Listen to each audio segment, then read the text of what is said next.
Hello guys welcome to my new blogs. पूरा वर्षे ହେଇଗଲା।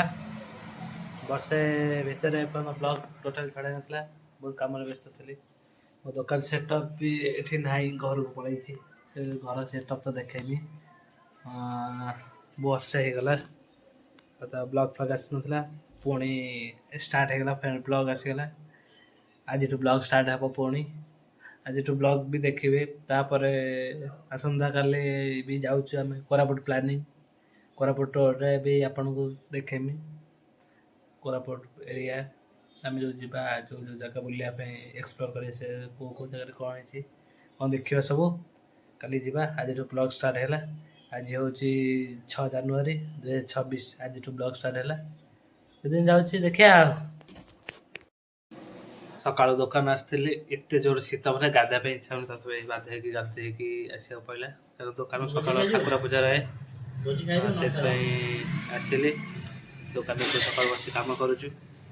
କାମ ସରିଲାଣି। ତାପରେ ଆଜି ମୁଁ ରାସନ କିଣା ହେବ। ଆଉ ରାସନ ଆଜି କିଣିଦେବୁ। ଆଉ ଯାହା ରହିଲା ହାଟ ବି କରିବାକୁ ଯିବୁ। କାଲି ଯିବୁ ହାଟ କରିବାକୁ। କାଲି ଅଛି ନର୍ମଦା ବୁଧବାର ହାଟ ଅଛି। ତାପରେ କାଲି ଆଉ ମଟର ଫଣ୍ଡା ଯାହା କିଣା ହେବ କାଲି କିଣା ହେବ। ତାପରେ ଆଜିର କାମ ଜାଳିବା ପାଇଁ ଯଦି ଉପରେ ପାହାଡ଼ ଉପରେ କାଲି ଯେଉଁ ଯିମୁ କୋରାପୁଟ ଦେଓମାଳିର ପାହାଡ଼ ଉପରେ ଜାଳିବାକୁ ପଡ଼ିବ ନା। ସେଠି ଶୀତ ପାଇଁ କାଠ ନେଇଯିବା ପଡ଼େ। ଆଜି କାଠ ପାଇଁ ଯିବି। କାଠ କିଛି ଆଣିକି ଛାତ ଉପରେ ଖରା ଦେଖେଇଛି। ତାପରେ ଇଏ କରିବା ଯିବା। ଟାଇମ୍ ବି ହେଇଗଲାଣି 1 ପାଖାପାଖି। ଭୋଜି ବି ଗୋଟେ ଅଛି, ଯିବା ଖାଇବା। ତାପରେ ଯେଉଁ ସାମାନ ଅଛି ଯିବା ପାଇଁ ଆଣିବାକୁ, ତାକୁ ଆଣିକି ତାପରେ ଆଜି ତୁମକୁ ମୋ ହୋମ୍ ଟୁର୍ ବି ଦେଖେଇମି। ଘରର କ'ଣ କେମିତି ସବୁ ଜିନିଷ ହେଇକି ସେଠି ସବୁ ହେଇଛି, ଲାଇଟ୍ ସେଟଅପ୍ ଲାଗିକି ଏଡ଼ିଟିଂ ସେଟଅପ୍ ପୁରା ଟୋଟାଲି ଘରେ ହେଇଯାଇଛି ଏଥରକ। ଏଥିରେ ଏଠି ଟାଇମ୍ ଟେବୁଲ୍ ହେଇଗଲା। ଏଠି ଦୋକାନ ଟାଇମ୍ ରହିବ ଗୋଟେ ଟାଇମ୍, ଷ୍ଟୁଡ଼ିଓ କାମ ପାଇଁ ଘରେ ଗୋଟେ ଟାଇମ୍ ରହିବ। ଏମିତି ସବୁ ଟାଇମ୍ ହେଇକି କାମ ହେବ। ଦେଖିବା ଆଜି ଆମେ ଘରକୁ ଯିବା। ଘର ବି ଦେଖେଇମି ତୁମକୁ। ଏଥର ଏ ବର୍ଷ ଭିତରେ ତଳ ଘର ତ ହେଇଥିଲା, ଫେର ଉପରରେ ବି ହେଇଗଲାଣି। ମୋଷ୍ଟଲି ପୁରା କମ୍ପ୍ଲିଟ୍ ବି ସରିଲାଣି। ଆଉ କିଛି କାମ ଅଛି, କଲର୍ ଫଲର୍ ଅଛି, ଟାଇଲ୍ କାମ ଅଛି, ପ୍ଲାଷ୍ଟର ଛାତ ଉପରେ ଟାଇଲ୍ ପଡ଼ି ସାରିଲାଣି। ତାକୁ ଦେଖିବା। ଆଜି ତୁମକୁ ଦେଖେଇମି। ଆଜିଠୁ ଫେର ପୁଣି ଷ୍ଟାର୍ଟ ହେବ ବ୍ଲଗ୍। ଆପଣ ପାଇଁ ନେଇ ଆସୁଛି ପୁଣି ଭିଡ଼ିଓ, ପୁଣି ଯେତିକି ଟ୍ରାଭେଲିଂ ଭିଡ଼ିଓ ଯାହା ସବୁ ଆପଣଙ୍କୁ ତୁମ ବ୍ଲଗ୍ MS ଷ୍ଟୁଡ଼ିଓ ତ ଦେଖିଛନ୍ତି। ଷ୍ଟୁଡ଼ିଓ ଏକ୍ସପ୍ଲୋର କରିବା। ବ୍ଲଗ୍ରେ ବି ଆପଣଙ୍କୁ ଦେଖେଇମି ସବୁ। ଚାଲନ୍ତୁ ଯିବା। ଆଉ କିଛି ସମୟ ପରେ ଘରକୁ ଯିବା। ଆଉ ଟିକେ କିଛି କାମ ଅଛି, ଦୋକାନ କାମ ସାରିଦେଇଛି। ତାପରେ ଘରକୁ ବାହାରିବା ଆଉ।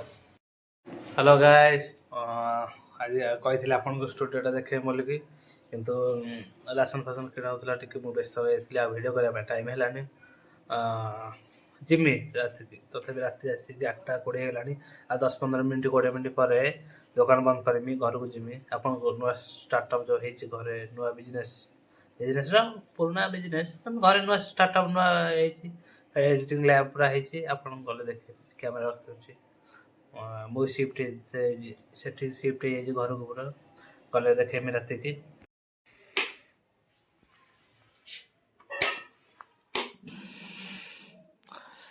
ସବୁ ରହିଛି, ଏଗୁଡ଼ା ରହିବ।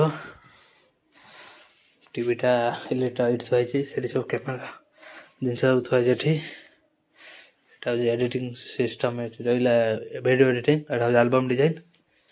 ତ କାମ ତ ଭଲସେ ଥୁଆ ହେଇଛି ସବୁ, ଏପର୍ଯ୍ୟନ୍ତ କିଛି ହେଇନି। ତାପରେ ଠିକ୍ସେ କାମ ହେଇଯିବ, ଲାଇଟ୍ ଫାଇଟ୍ ଚଳିବ, ପୁରା ରେଡ଼ି ହେଇଯିବ, କାମ ହେବ। ସେତେବେଳେ ବି ଆଉ ଥରେ ଦେଖେଇମି। ଆପଣମାନେ ତ ଦେଖିଲେ, ଏଇଟା ମୋ ଷ୍ଟୁଡ଼ିଓ ନୂଆ ହେଇଛି।